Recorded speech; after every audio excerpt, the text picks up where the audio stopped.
يا مركز النور فيك الإخاء وفيك المحبة فيك النقاء يا مركز النور فيك الإخاء وفيك المحبة فيك النقاء وفيك تجمع شمل الشباب فصرت بحق لهم ملتقى وفيك الحمد لله رب العالمين والصلاة والسلام على سيد المرسلين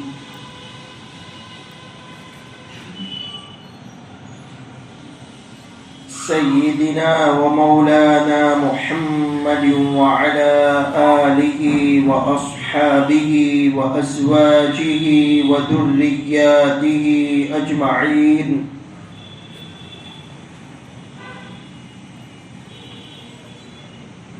أما بعد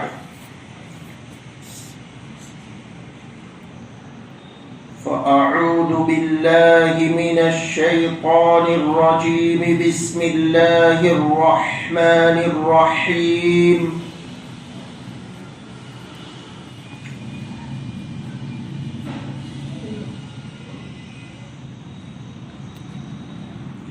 واستعينوا بالصبر والصلاة وإنها لكبيرة إلا على الخاشعين صدق الله العظيم. اور صبر اور نماز سے مدد حاصل کرو. نماز بھاری ضرور معلوم ہوتی ہے مگر ان لوگوں کو نہیں جو خشوع یعنی دھیان اور عاجزی سے پڑھتے ہیں.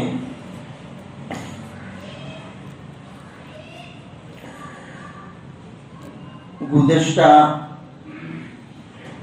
اس آیت کو میں سمجھا رہا تھا.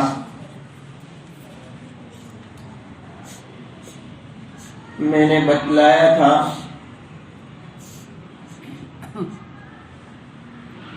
کہ اس آیت میں ایک بات تو یہ بتلائی گئی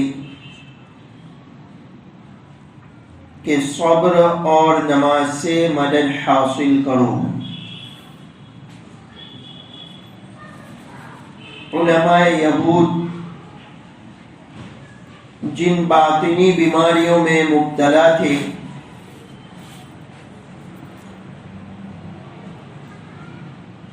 ان میں ایک بیماری مال کی حرص،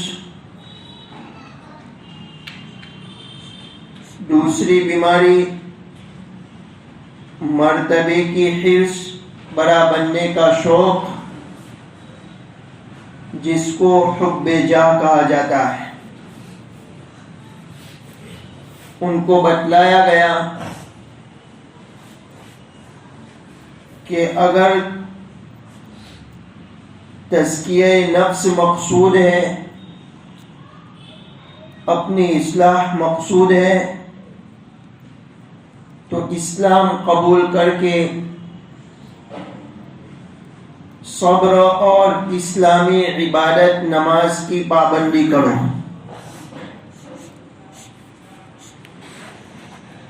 صبر کے متعلق گزشتہ میں نے کچھ عرض کر دیا. جو دوسری چیز ہے نماز، اس کے متعلق کچھ عرض کرتا ہوں.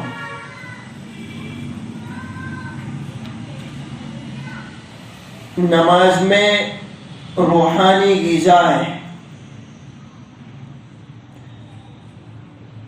نماز میں روحانی ترقی ہے.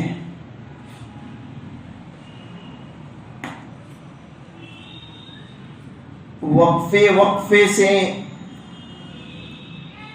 تسلسل سے نماز میں، وقفے وقفے سے تسلسل سے جو نماز کا حکم ہے فجر کے بعد ظہر، ظہر کے بعد عصر، اس کے بعد مغرب، اس کے بعد عشاء. تو وقفے وقفے سے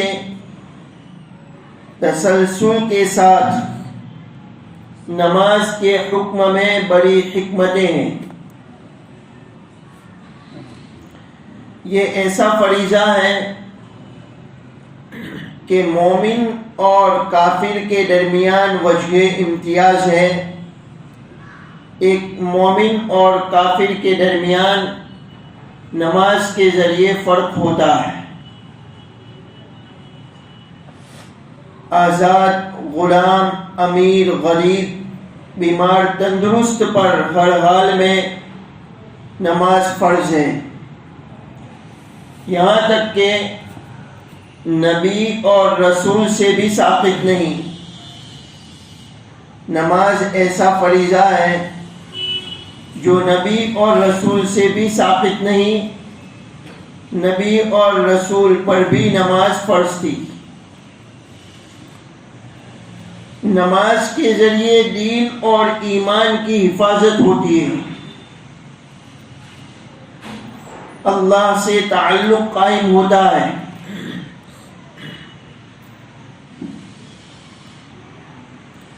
نماز ایک ایسی عبادت ہے کہ اس میں عقل، جسم، قلب سب شریک ہوتے ہیں. اس عمل میں عقل، جسم، قلب سب شریک ہوتے ہیں. نبی اکرم صلی اللہ علیہ وسلم کو کوئی اہم مسئلہ پیش آتا تھا تو نماز میں مشغول ہوتے تھے، نماز کی طرف متوجہ ہوتے تھے. فرمایا وَاسْتَعِينُوا بِالصَّبْرِ وَالصَّلَاةِ، اور صبر اور نماز سے مدد حاصل کرو. انسان نیت کرنے کے بعد نماز کو تکبیر سے شروع کرتا ہے، جس کو تکبیر تحریمہ کہا جاتا ہے. اللہ اکبر، تکبیر تحریمہ سے نماز کا آغاز ہوتا ہے، اس کی شروعات ہوتی ہے. اللہ اکبر کا معنی ہے اللہ سب سے بڑے ہیں. اللہ اکبر کا معنی ہے اللہ سب سے بڑے ہیں. اگر یہ عقیدہ انسان کے دل میں اتر جائے اور اس کے رگ و ریشے میں سما جائے تو مخلوق کا خوف انسان کے دل سے نکل جاتا ہے، اور انسان مخلوق کی غلامی سے، مخلوق کی عبادت سے نجات پا جاتا ہے.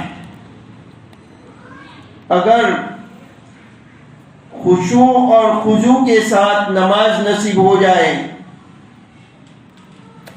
اور اللہ سب سے بڑے ہیں یہ عقیدہ دل میں اتر جائے تو غیر اللہ کے سامنے انسان اپنا سر نہیں جھکائے گا. بت پرستی، اوہام پرستی، شرک اور جتنے بھی یہ خرافات ہیں اس سے انسان کا بچنا آسان ہو جائے گا. اس طرح غیر اللہ کی غلامی سے بھی نجات مل جائے گی. کسی مخلوق کی چاپلوسی، خوشامد، اس کا ڈر، اس کو نفع اور نقصان کا مالک سمجھنا، اس کو خوش کرنے کے لیے اپنے عقیدے اور ضمیر کو، عقیدے کا، ضمیر کا سودا کر لینا، ان سب چیزوں سے انسان دور رہے گا اگر صحیح معنی میں خشوع اور خضوع کے ساتھ نماز پڑھنا نصیب ہو گیا تو. میں عرض کر رہا تھا اللہ اکبر کہہ کر انسان نماز شروع کرتا ہے، اس کا آغاز کرتا ہے، اس کا معنی ہے اللہ سب سے بڑے ہیں۔ یہ عقیدہ دل میں اتر جائے تو انسان کسی مخلوق سے نہیں ڈرتا ہے، مخلوق کا خوف نکل جاتا ہے۔ تاریخ میں اس کی سینکڑوں مثالیں ملتی ہیں، میں 2 مثالیں پیش کرتا ہوں۔ حضرت سعد رضی اللہ تعالی عنہ نے ربعی بن عامر رضی اللہ تعالی عنہ کو ایرانی افواج کے سپہ سالار رستم کی طرف بھیجا۔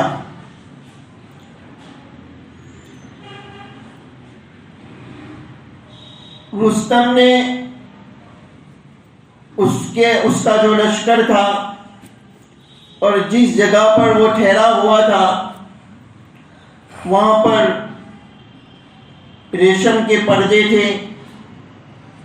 تکیے تھے، گدے تھے، ہیرے موتی جواہرات، سونے کے تخت کے اوپر وہ بیٹھا ہوا تھا اور اس کے سر کے اوپر تاج تھا۔ ربعی بن عامر رضی اللہ تعالی عنہ اپنی سواری پر سوار ہو کر وہاں پر پہنچے اور اس قالین کو رونتے ہوئے آگے بڑھے اور سواری سے اتر کر سواری کو باندھ دیا اور ہتھیار کے ساتھ آگے بڑھنے لگے۔ تو ان سے کہا گیا کہ ہتھیار کو رکھ دو، ہتھیار کے بغیر آگے بڑھو۔ ربعی بن عامر رضی اللہ تعالی عنہ نے جواب دیا کہ میں خود سے نہیں آیا ہوں، میں بلایا گیا ہوں، اگر ہتھیار کے ساتھ مجھے آگے بڑھنے دینا ہے تو میں جا سکتا ہوں، ورنہ میں واپس لوٹتا ہوں۔ اگر ہتھیار کے ساتھ مجھے آگے بڑھنے دینا ہے تو میں جا سکتا ہوں، ورنہ میں واپس لوٹتا ہوں۔ یہ ایک مثال ہے کہ اتنا بڑا سپہ سالار سمجھا جاتا تھا اور جہاں پر وہ ٹھہرا ہوا تھا وہاں یہ دنیاوی چیزوں کی بھرمار تھی، ہیرے تھے، جواہرات تھے، قالین تھے، ریشم کے پردے تھے، سب کچھ تھا، لیکن صحابی رسول کے دل میں یہ عقیدہ اترا ہوا تھا کہ اللہ سب سے بڑے ہیں، تو ان چیزوں کو دیکھ کر وہ مرعوب نہیں ہوئے، وہ گھبرائے نہیں، بلکہ جو کچھ حق کہنا تھا وہ کہہ کر واپس تشریف لائے۔ اسی طریقے سے ایک اللہ کے بندے گزرے ہیں، عز الدین ابن سلام رحمت اللہ علیہ، اللہ کے ولی گزرے ہیں، بہت نیک بندے گزرے ہیں۔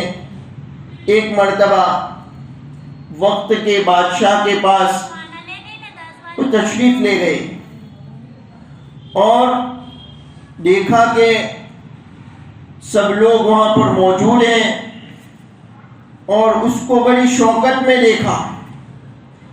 عز الدین رحمت اللہ علیہ نے بادشاہ سے کہا کہ اگر اللہ رب العالمین کو کیا جواب دو گے اگر اس نے پوچھ لیا کہ میں نے مصر کی فرما روائی عطا کی، مصر کا تجھے بادشاہ بنایا اور تو نے شراب کو جائز کر رکھا ہے؟ بادشاہ نے کہا ایسا کہاں ہوا ہے، ایک اللہ کے ولی ہیں، اللہ سب سے بڑے ہیں، یہ عقیدہ دل میں اترا ہوا ہے، تو بادشاہ کے سامنے کہہ رہے ہیں کہ اے ایوب، اللہ کو کیا جواب دو گے اگر اللہ نے پوچھ لیا کہ میں نے مصر کی بادشاہت تجھے عطا فرمائی اور تو نے شراب جائز کر رکھا ہے؟ بادشاہ نے کہا ایسا کہاں ہوا ہے؟ حضرت نے فرمایا فلاں دکان پر شراب بک رہی ہے، فروخت ہو رہی ہے، اور دوسرے گناہ بھی ہو رہے ہیں، دوسرے منکرات بھی ہو رہے ہیں، اور تو عیش میں پڑا ہوا ہے۔ بادشاہ نے کہا یہ سلسلہ تو بہت پہلے سے چلا آ رہا ہے، میرے باپ کے زمانے سے یہ سلسلہ تو قائم ہے، جاری ہے۔ عز الدین رحمت اللہ علیہ نے جواب دیا کیا آپ ان لوگوں میں سے ہیں جو یہ کہتے ہیں کہ ہم نے ہمارے آباء و اجداد کو اسی طریقے پر پایا تھا؟ یہ سنتے ہی بادشاہ نے حکم دے دیا کہ اس دکان کو بند کر دو۔ حضرت واپس تشریف لائے، کسی عزیز نے ماجرا پوچھا تو حضرت نے جواب دیا کہ میں نے اس کو شوکت میں دیکھا تو میں نے اس کی بھلائی اس میں سمجھی کہ اس کو یہ کہا جائے، میں نے اس کو شوکت میں دیکھا کہ بڑا عیش میں ہے اور لوگ بھی اس کے آس پاس ارد گرد ہیں، تو اس کی بھلائی میں نے اس میں سمجھی کہ اس کو یہ کہا جائے، ورنہ اس کا نفس مودا اور سرکش بن جائے گا اور وہ ہلاکت اور نقصان میں پڑ جائے گا۔ پوچھنے والے نے پوچھا کہ آپ کو ڈر نہیں لگا بادشاہ کے سامنے یہ باتیں کہتے ہوئے؟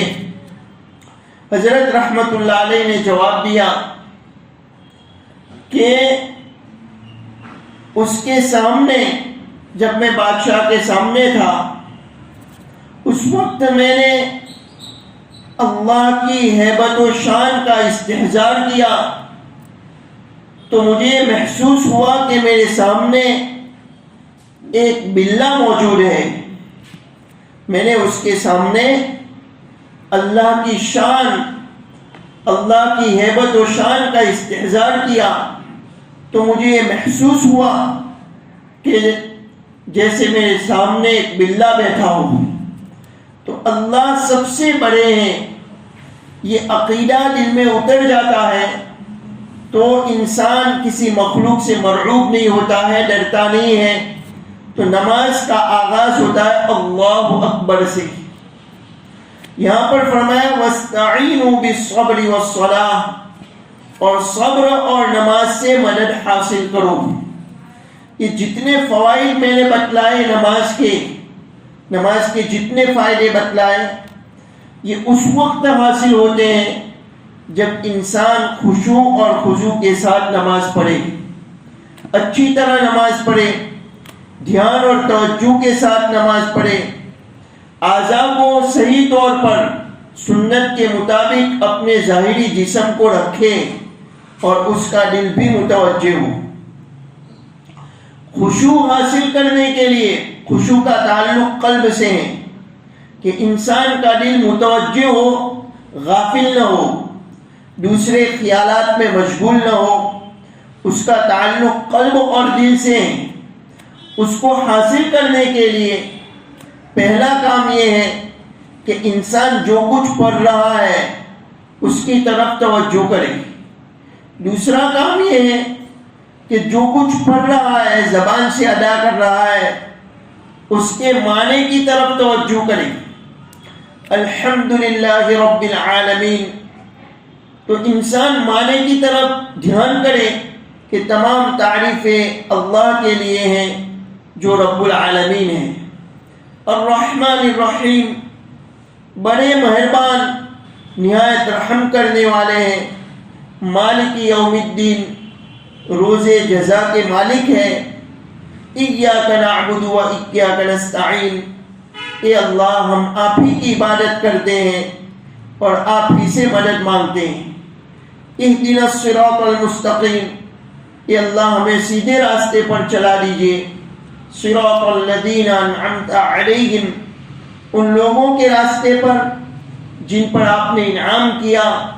غیر المغضوب علیہم ولا الضالین، نہ ان پر غضب نازل ہوا اور نہ وہ گمراہ ہوئے۔ جو کچھ پڑھ رہا ہے وہ الفاظ کی طرف بھی دھیان کرے، معنی کی طرف بھی دھیان کرے۔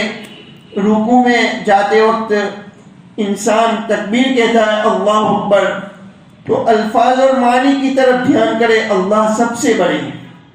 پھر کہتا ہے سبحان ربی العظیم، تو الفاظ اور معنی کی طرف دھیان کرے کہ میرا رب پاک ہے جو عظیم الشان ہے۔ سبحان ربی العظیم، میرے پروردگار میرے رب پاک ہے، العظیم جو عظیم الشان ہے۔ تو خشوع حاصل کرنے کے لیے نماز میں خشوع نصیب ہو، پہلا کام یہ ہے کہ الفاظ کی طرف توجہ کرے، اور دوسرا کام یہ ہے کہ انسان معنی کی طرف توجہ کرے، اور تیسرا کام یہ ہے کہ اس یقین کے ساتھ نماز پڑھے کہ اللہ مجھے دیکھ رہے ہیں۔ اس یقین کے ساتھ نماز پڑھے کہ اللہ مجھے دیکھ رہے ہیں۔ یہ خشوع حاصل کرنے کے طریقے ہیں۔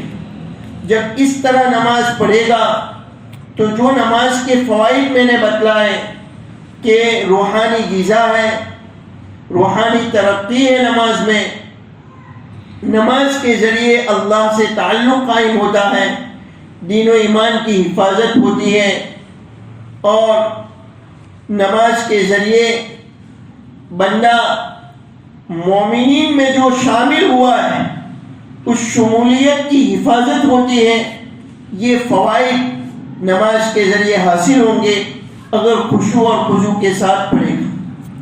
اس آیت سے سبق کیا ملتا ہے؟ آخری بات سن لیجئے، وَاسْتَعِينُوا بِالصَّبْرِ وَالصَّلَاةِ، صبر اور نماز سے مدد حاصل کرو۔ اس سے سبق یہ ملتا ہے مجھے اور آپ کو اور ہر انسان کو کہ انسان کو جب اہم مسئلہ اور اہم معاملہ پیش آئے، کوئی بھی اہم کام پیش آئے، تو انسان کو چاہیے کہ وہ اللہ کی طرف متوجہ ہو جائے، نماز پڑھے، صلاۃ الحاجت کا اہتمام کرے۔ انسان کو چاہیے کہ نماز کا اہتمام کرے، صلاۃ الحاجت کا اہتمام کرے، اچھی طرح وضو کرے، اور 2 رکعت صلاۃ الحاجت کی پڑھے، اور 2 رکعت پڑھنے کے بعد اللہ کی تعریف کرے، اس کے بعد درود شریف پڑھے، اور اس کے بعد وہ جو دعا ہے لا الہ الا اللہ الحلیم الکریم، سبحان اللہ رب العرش العظیم، الحمد للہ رب العالمین، اسألک موجبات رحمتک وعزائم مغفرتک والغنیمۃ من کل بر والسلامۃ من کل اثم، لا تدع لی ذنبا الا غفرتہ ولا ہما الا فرجتہ ولا حاجة هي لك رضا الا قضيتها یا ارحم الراحمین۔ یہ دعا پڑھیں، پہلے اچھی طرح وضو کریں، اس کے بعد 2 رکعت صلاۃ الحاجت پڑھیں، اس کے بعد اللہ کی تعریف کریں، اس کے بعد درود شریف پڑھیں، اور پھر یہ دعا پڑھیں لا الہ الا اللہ الحلیم الکریم، سبحان اللہ رب العرش العظیم، الحمد للہ رب العالمین۔ پوری دعا ہے، وہ دعا پڑھیں، اللہ رب العالمین اس کی دعا کو قبول فرمائیں۔ یہ مسلمان اور کافر میں فرق ہے۔ مسلمان جائز اسباب کو اختیار کرتا ہے لیکن اسباب پر بھروسہ نہیں کرتا ہے، مسبب الاسباب پر بھروسہ کرتا ہے، اور کافر بھی اسباب کو اختیار کرتا ہے لیکن اس کا بھروسہ اسباب پر ہوتا ہے۔ یہاں سے تعلیم مل رہی ہے کہ انسان نماز کے ذریعے مدد حاصل کرے، کوئی بھی کام پیش آئے نماز پڑھ کر اللہ کی طرف رجوع کرے، اللہ سے مدد مانگے، اسباب اختیار کرے لیکن بھروسہ مسبب الاسباب پر کرے۔ اگر انسان بیکار ہے، ملازمت کی تلاش میں ہے، نوکری کی تلاش میں ہے، تو انسان اسباب بھی اختیار کر سکتا ہے جائز شریعت کی حد میں رہ کر، لیکن بھروسہ اللہ پر کرے کہ ہر چیز میں اسباب میں تاثیر پیدا کرنے والی ذات صرف اور صرف ایک ہے اور وہ اللہ ہے۔ اسی طریقے سے بیمار ہے تو انسان علاج بھی کرے، دوائی بھی لائے، ڈاکٹر کے پاس بھی پہنچے، لیکن اس کا یہ یقین اور عقیدہ ہونا چاہیے کہ شفا دینے والی ذات اللہ کی ہے۔ یہ تو میں اسباب اختیار کرتا ہوں، لیکن اس دوائی میں تاثیر پیدا کرنے والی ذات ایک ہی ہے اور وہ اللہ ہے۔ تو کائنات میں جو کچھ ہو رہا ہے وہ اس کی مشیت سے ہو رہا ہے، اور ایک ذرہ جو حرکت کر رہا ہے وہ اس کی مشیت اور ارادے سے حرکت کر رہا ہے، اس کی مشیت سے حرکت کر رہا ہے۔ تو کسی بھی چیز میں کوئی اثر نہیں، تاثیر نہیں، جب تک کہ وہ اثر پیدا نہ کر دے، وہ تاثیر پیدا نہ کر دے۔ اس یقین کے ساتھ ایک مسلمان سبب تو اختیار کر سکتا ہے، لیکن یقین بھروسہ مسبب الاسباب پر رکھے۔ یہ سبق آیت سے مل رہا ہے کہ جو بھی اہم کام پیش آئے ہم صبر سے کام لیں، اور اس کے ساتھ ساتھ اللہ کی طرف رجوع کریں، اللہ کی طرف متوجہ ہو جائے، نماز کا اہتمام کریں، پھر اللہ کی تعریف کریں، پھر درود شریف پڑھیں، پھر وہ دعا ہے وہ دعا پڑھیں، جو کچھ حاجت ہے وہ مانگے اللہ رب العالمین سے، اللہ دعا قبول فرمائے۔ اس آیت میں ایک بات تو یہ بیان فرمائی، اور دوسری بات یہ بیان فرمائی وَإِنَّهَا لَكَبِيرَةٌ إِلَّا عَلَى الْخَاشِعِينَ کہ نماز بھاری ضرور معلوم ہوتی ہے مگر ان لوگوں کو نہیں جو خشوع یعنی دھیان اور عاجزی سے پڑھتے ہیں، جن کے دل میں خشوع ہے، دھیان کے ساتھ نماز پڑھتے ہیں، عاجزی سے پڑھتے ہیں، ایسے لوگوں کے لیے نماز آسان ہے، ایسے لوگوں کے لیے نماز آسان ہے، ان کے لیے نماز بھاری نہیں ہے، بہت آسان ہے نماز پڑھنا، اور نماز کی ادائیگی آسان ہوتی ہے۔ جو دھیان سے پڑھتے ہیں، عاجزی سے پڑھتے ہیں، ان کے لیے نماز آسان ہے۔ اب یہ خشوع والے لوگ کون ہیں اس کا آگے تذکرہ ہے، وہ میں آئندہ عرض کروں گا۔ اللہ رب العالمین اچھی طرح ہمیں نماز پڑھنے کی توفیق عطا فرمائے۔ بہت اہم فریضہ ہے دین اسلام کا، بہت اہم رکن ہے دین اسلام کا۔ دین میں 5 مرتبہ اچھی طرح پاکی کے ساتھ، طہارت کے ساتھ، نماز سے پہلے کے جو مراحل ہیں کہ اچھی طرح استنجا کرے، پیشاب کے قطرے اچھی طرح بند ہو، اس کے بعد استنجا کرے، اچھی طرح وضو کرے، اور نماز سے پہلے مسجد میں آ جائیں، اور جو سنن ہے اس کی ادائیگی کریں، تاکہ فرض پڑھنے سے پہلے وہ اللہ کی طرف متوجہ ہو جائے اور خیالات سے نجات پا جائیں، دوسرے خیالات سے نجات پا جائیں۔ میری مائیں بہنیں وہ بھی نماز کا اہتمام کریں، جو عورتیں ہیں گھروں میں سن رہی ہیں، ان کے لیے بھی نماز فرض ہے، اور یہ ایسا فریضہ ہے کہ اسلامی تعلیم ہے کہ 7 سال کا بچہ ہو جائے تو اس کو نماز پڑھنے کا حکم کیا جائے، تاکید کی جائے۔ 10 سال کا ہو جائے تو نماز نہ پڑھنے پر اس کی تنبیہ کی جائے، تاکہ وہ بالغ ہونے سے پہلے نماز کا عادی بن جائے۔ یہ حکمت ہے اس حکم میں، یہ جو حکم دیا گیا کہ 7 سال کا بچہ ہو تو اس کو نماز کا حکم کیا جائے، اور 10 سال کا جب ہو جائے تو نماز نہ پڑھنے پر اس کو تنبیہ کی جائے۔ حالانکہ ابھی تو 10 سال کا ہے، بالغ نہیں ہوا ہے، لیکن ابھی سے اس کو تنبیہ کریں گے تو بالغ ہونے تک وہ نماز کا عادی بن جائے گا، اس کا معمول ہو جائے گا۔ تو مرد عورت سب کے لیے نماز فرض ہے، عورتوں کی کوتاہی اس میں مردوں سے زیادہ ہے، اس لیے عورتوں کو چاہیے کہ اول وقت میں نماز پڑھ لیں، اذان ہوتے ہی نماز پڑھ لے، اس میں تاخیر اور سستی نہ کرے، جو دوسرے کام ہیں وہ بعد میں کرے، نمازوں کا اہتمام کرے، بہت اہم فریضہ ہے، اور دھیان سے پڑھے، خشوع کے ساتھ پڑھے، اللہ کی طرف توجہ کر کے پڑھے، اطمینان سے پڑھے، جو پڑھ رہا ہے اس کی طرف دھیان کریں۔ اللہ ہم سب کو اس پر عمل کی توفیق عطا فرمائے۔ سبحان اللہ و بحمدہ، سبحانک اللہم و بحمدک، ونشهد أن لا إله إلا أنت نستغفرك ونتوب إليك.